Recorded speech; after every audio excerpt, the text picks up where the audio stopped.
that the Kerala state government has decided to start a university here specially for tribal people.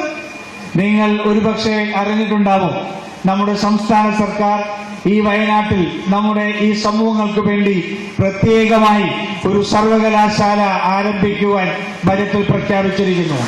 We are all very excited about this and hope that we will be able to make it an institute of excellence that the whole country will look up to. ഞങ്ങൾ വലിയ ഉത്സാഹത്തിലാണ് ആ university, ആ സർവകലാശാല ഇവിടെ വലിയ രീതിയിലുള്ള പഠനങ്ങൾക്കുള്ള വേദിയാവുകയും ഈ രാജ്യത്തിന്റെ തന്നെ ഈ ഗോത്രവർഗത്തിൽപ്പെട്ടവർക്ക് വന്ന് പഠിക്കാൻ കഴിയുന്ന ഒരു സംവിധാനവുമായി മാറും എന്ന് ഞാൻ പ്രതീക്ഷിക്കുന്നു.